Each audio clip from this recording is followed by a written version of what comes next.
We are free, we are unlimited right now, right now. Oh, I love that. And it's so good to sing, you know? And for this June 14th, Reverend Maggie and I are going to talk about Finding Truth in Troubled Times, Part 2. Now, last week, we investigated this on the macro level, on looking at what is this on the whole. And today, we're going to explore, we're going to examine in what does this mean for us on the micro? What does this mean for us right now? And we want to start, just as we did last week, with the incredibly poignant and profound words of our former First Lady, Michelle Obama. Thank you. Michelle Obama says that race and racism is a reality that so many of us grow up learning to just deal with. But if we ever hope to move past it, it can't just be on the people of color to deal with it. It is up to all of us, black, white, everyone, no matter how well-meaning we think we might be, to do the honest and uncomfortable work of rooting it out. It starts with self-examination and listening to those whose lives are different from our own. It ends with justice, compassion, and empathy that manifests into our lives and onto our streets. Thank you, Maggie. And I'm so glad we decided to read this again, because the poignant of this, which was on a statement of the harrowing death of George Floyd, that's ignited not just anger and frustration over that incident, but a self-examine, coming into a realization that if there's going to be any change, it has to start with each of us individually. It's not just someone else's job to do. It's not just the celebrity of Michelle Obama being able to say this and boom, it's done. No, this is for all of us to come together and with that self-realization to bring forth what needs to be forgiven, what needs to be acknowledged, what needs to be examined to know how to proceed. Because we know, here in Unity, we know that we're all one. We say it there's only one power in the universe and in our lives, God. If that's true, there's only one. There's nothing else. There's only unconditional love. Fear is just an illusion. But illusions have to be dealt with on the inside. And that's what we're doing. It is. So last week we did look at the macro level. What is going on and being held within each of our individual beliefs and in our bodies and in our cultures, how that's manifesting into the world. And what I really appreciate about this statement, and I've revisited it a number of times in the last week, is that Michelle Obama is saying it is going to be uncomfortable, but you have got to look at what it is that you actually believe, even if you're unaware of it. And I made reference to that last week. In those things, beliefs, ideas, bad habits that we collect through the course of our lives, and we throw them in our journey basket. And the uncomfortable process of rooting it out, it does start with ourselves. We're seeing that what we believe is such a mix mash that it has come to a head. And where I'm really impressed with the consciousness shift on this human journey as a whole is that it is finally the thing that is waking people up. And I really appreciate those people of color who have been saying and waiting for us not of color to wake up, and the space that's being created, the tools and the resources that are being offered for us to just really get in there. And that's what we're starting to talk about today. Beautiful. And we again want to call upon the wisdom of Unity Minister Eric Butterworth, who's written many books that have fire under ourselves to know the truth. Mm-hmm. He says, the attempt to change people is the greatest waste of energy of all. Not because people can't change, but because change is a growth process from within. If we can walk away knowing this, that all the energy we put into telling them how they can change, that might be your boss, might be your neighbor, that might be your partner, that might be your kids, that might be the people who aren't even listening, the people in politics, or whoever owns the sports team that you really love. Have you ever had any effect on changing what those foot players are going to do?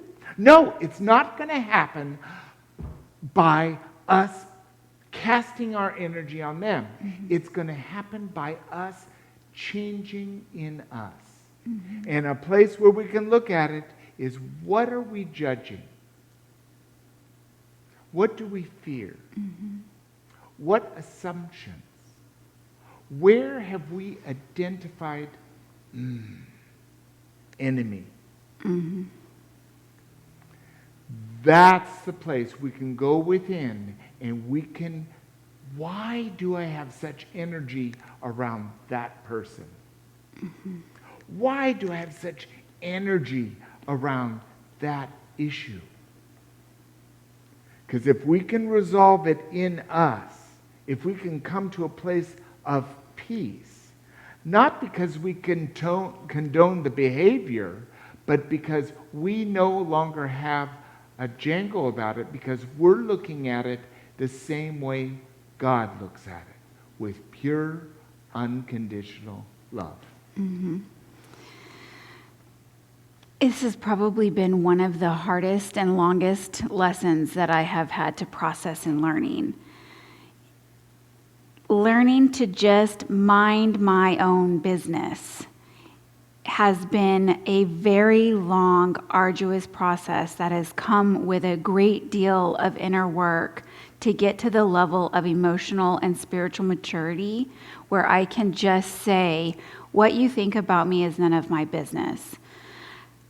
And the work that has to go into healing ourselves is what Michelle Obama is talking about, in the great discomfort of rooting it out. So here's the old Unity, catchphrase. If you spot it, you got it. That's how I take the guide for where something is rubbing up against, making me feel like reactionary. If I feel like I need to say something snarky or defend or attack or whatever, it is usually because it is always because somebody is reflecting for me something that I need to heal within myself, or I need to accept within myself. Because if I can love it within me, then I can love it within you.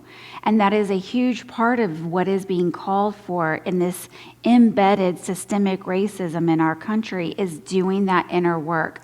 Not leading by telling someone else how they need to change, but leading by example and being willing to get honest with ourselves and find those places of shame or old beliefs that we carry around in our pockets and sometimes act on. When we can demonstrate and be good leaders, brave leaders, we are empowering others to do the same and validating that they're not going to die because they're hurting. They're not going to lose everything because they're hurting. They're going to move through pain, come to realization, and be able to act clearly. Charles Fillmore, Unity co-founder, has this wisdom to share. Your thinking truth zealously and affirming it audibly will dissolve error in consciousness and at the same time reveal greater spiritual illumination. Yes, yes, yes. So let me just interpret Charles, having done deep study in his writings and the logic that he applied through developing the core teachings of the Unity movement, is that we have to think and speak and act in congruency, in sameness, in alignment. In other words, to pray one way, to pray and affirm health and healing and wholeness into our bodies and into the world is one thing. To take our thoughts out into the world and maintain the truth of affirming our healing and wholeness is another thing. This is where we usually break down, is in the quiet stillness of our prayer time and meditation time, we can stay centered in truth and we can focus on that. But when you get into the world, into the busyness of your everyday routine, and traffic happens and kids get sick and the dog gets out and, or your boss is giving you a hard time, we start to default to old thinking. And when we do that, we confuse the universe. So what's so powerful about right now is that the numbers, the sheer volume of people that are showing up and now going on 3 weeks of demonstrating are still showing up. They are demonstrating the affirmation, the vision of wholeness, and they're putting it into action in what they say and what they do. And boy, that's a boost for the universe to know we're ready and it's time. I appreciate that you brought that up, because this past week, going to the prayer vigil, it was right here in New Braunfels, it was a call for knowing this truth. When we acknowledge equality that way, if we do it with, well, I guess I kind of maybe think equality, it doesn't do it. But when we zealously, or like I say, with gusto, when we ignite that kind of energy, it literally dissolves those thoughts that don't match with that. Where we've thought superiority, or I'm better than you, or nanner boo boo. All that stuff that when we're children are part of our game playing, we own those things as we mature. And it comes out in weird ways about how someone looks, or how they're driving, or how they're moving their shopping cart, or what they said. We can dissolve those error thoughts in us, not what we perceive error thought in other people, by claiming the truth. And that's why it's valuable to say our affirmations out loud. And then it's not enough to just speak the truth. It's affirmation to action. It's how do we take what we know is true and then live from that truth. Be able to stand up and say, no. That joke isn't appropriate. Please stop. I welcome you in. or being able to say, I'm sorry. Please forgive me. That's not what I meant. That was the old way of thinking. This is what I affirm to be true. And then change happens. Mm-hmm. Not overnight and all quickly. It's an evolution. And our truth is evolving. Because what we know is true right now changes as our own consciousness changes. And tomorrow we may not see things the same way as we see them today. It's really a beautiful way to live. And we turn back to Unity Minister Eric Butterworth, who says, truth works, but you must work at it. You must be willing to take a stand, follow a commitment, and even if people do not understand or call you a dreamer, you've got to take a stand on your truth. And this is the value, because as we're finding truth in troubled times, it's ours to identify what is important to me. What's important to you? What do you value? And then from that, allow Spirit to guide you into how to take that into action. That might be writing a letter.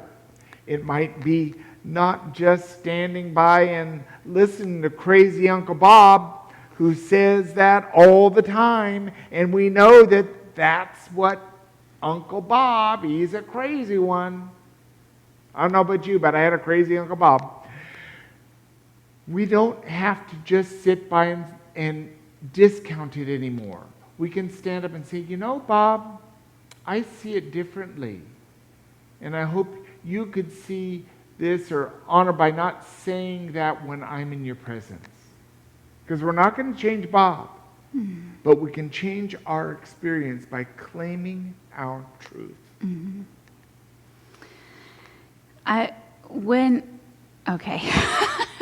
What I'm hearing you say is bringing up for me the great risk that we assume and accept when we put our truth on the line. We've probably all got a crazy Uncle Bob, or we've got a colleague or a loved one or a friend or that cannot get with oneness, cannot understand that equality is an inherent right that is intended for all of us. And to manifest that fully, we need to all be acting in that integrity. And family systems are a real thing. Mm-hmm. They are the system in which we all function at work, in our friends groups, at our church, in our own families. It's the system of operation. And when we step out and say our truth that disrupts the flow of that system, you better be aware that the system will turn on you and do everything in its power to bring you back into what they consider rightful thinking. So if you think about the visual of a baby's mobile, a mobile, Yes. right? And it's perfectly balanced. You're part of that perfect balance. And if you take your limb out and say, this isn't okay with me, what happens? This starts to function like this. And because this feels bad to them, they want you to come back so it functions smoothly. Those are the people that will call you a dreamer. Those are the people that will be most uncomfortable with your inner work, your healing, your willingness to think and pray and speak and act your truth.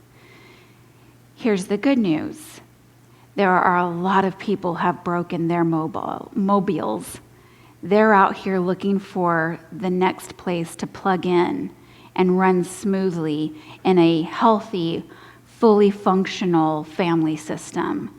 And they're just waiting for you. So when you're speaking and praying and acting, guess what? You will attract those people into your life. Because the truth does work, and we have to be willing to work it, even when we feel cast out, and hold the faith that we will find our next right and new place. It is so true. And within that, we need to know that there's always others.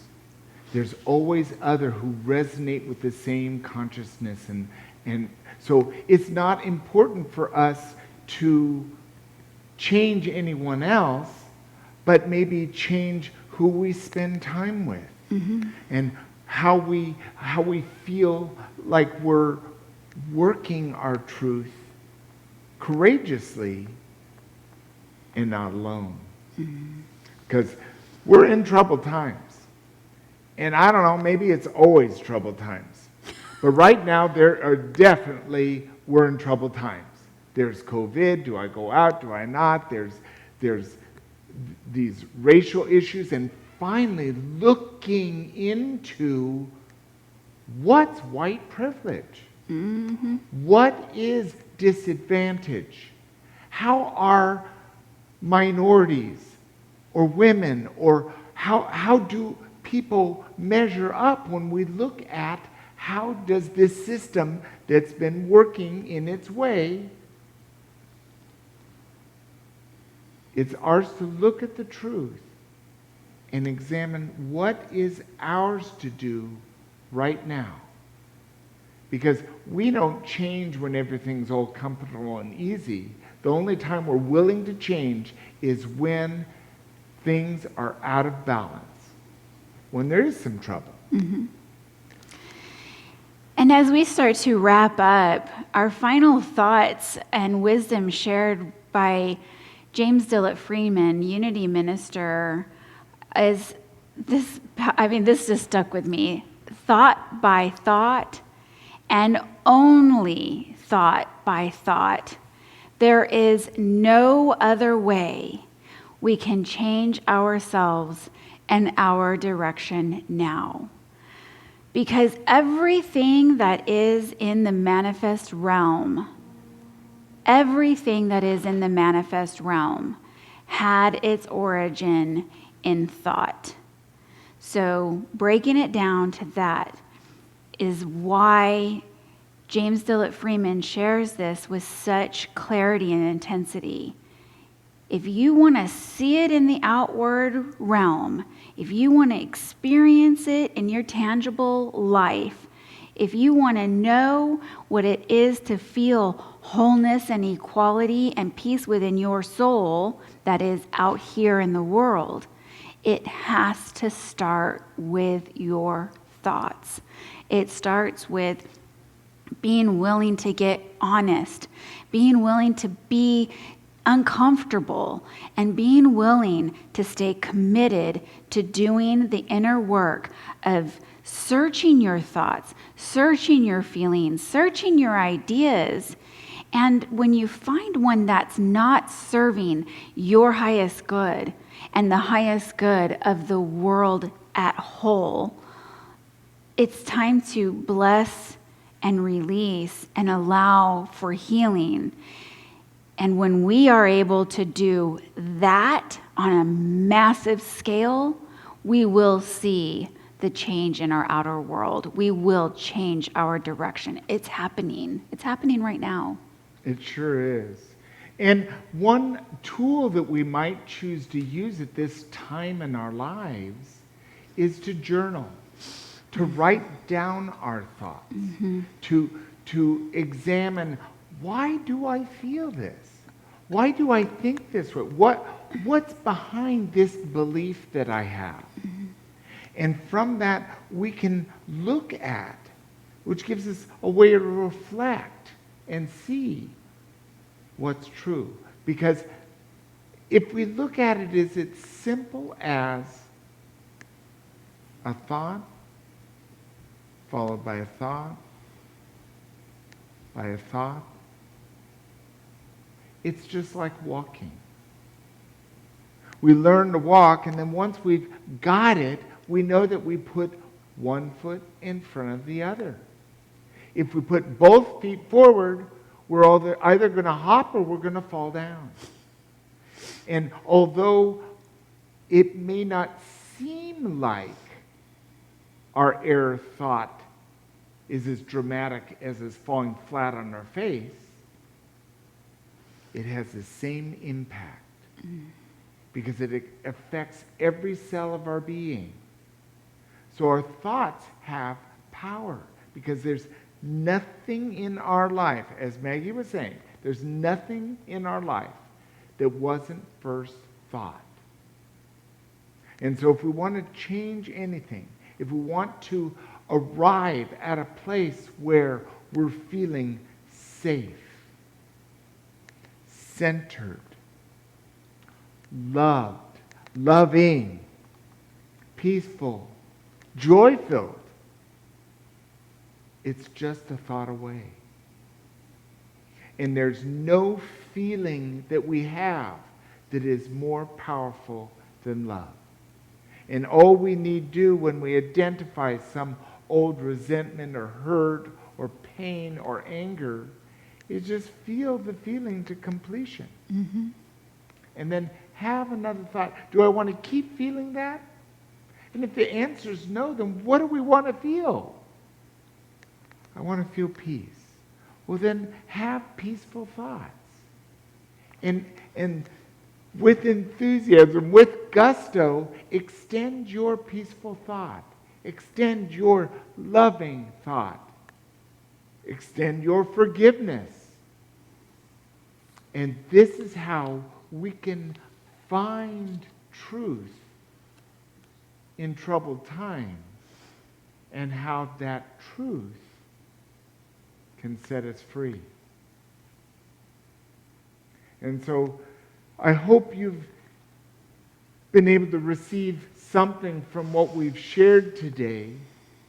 And I want us to go into this period of meditation in our same way where we allow the Unity singers to bring us here into meditation. And that what I'm going to do is read a beautiful affirmation written by co-founder Myrtle Fillmore that has given me a sense of peace and knowing, and will allow that to lead us into a moment of silence. So you might settle, get comfortable, close your eyes if that's comfortable for you, and allow this music to bring us to this now moment.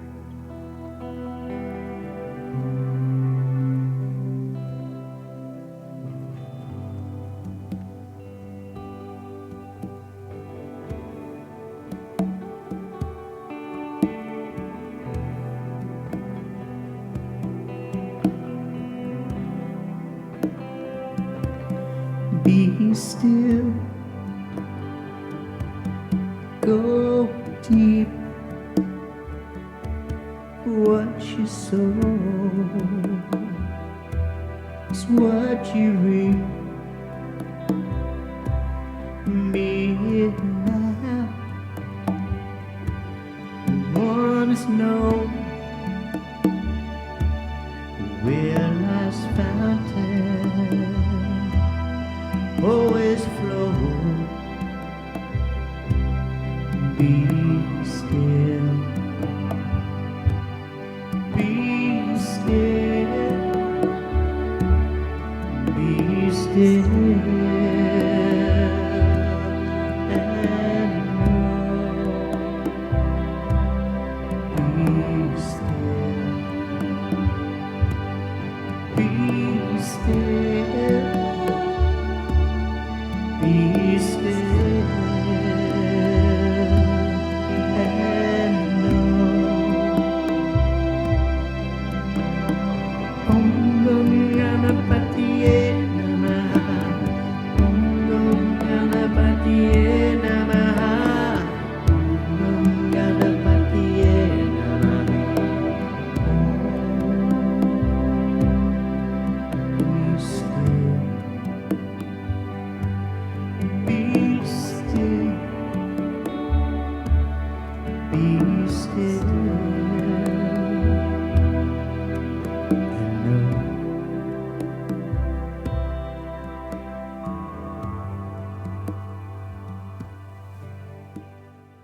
The radiant life of Christ is my heart's desire. The forgiving love of the Christ now releases all error from my consciousness. I am willing to do God's will in all my ways. And so I'm free from all remorse and secret grieving and sense of weakness. Through my faith in the healing, adjusting power of God the good, divine order is now established in my mind and my body. My heart is filled with love and with the purpose of knowing and doing the truth. The plan which the Holy Spirit of God is unfolding in me is now being fulfilled. And all is well. I know that I can do that which my own soul yearns to do. And I joyously enter upon this self-expression in full assurance that all is well.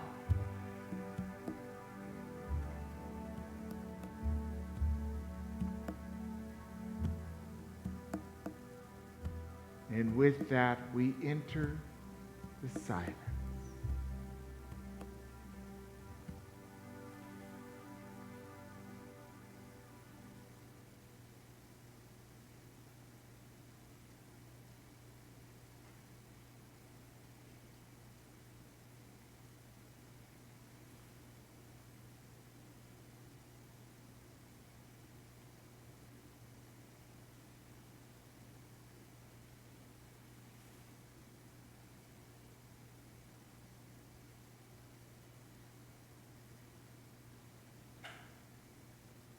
We are eternally grateful for ever-increasing awareness of our oneness with God and each other.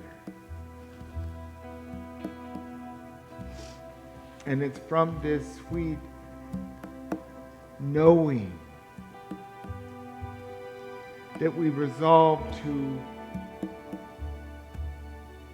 grab a hold of what our truth is and allow it to be the thought that leads us to the next step.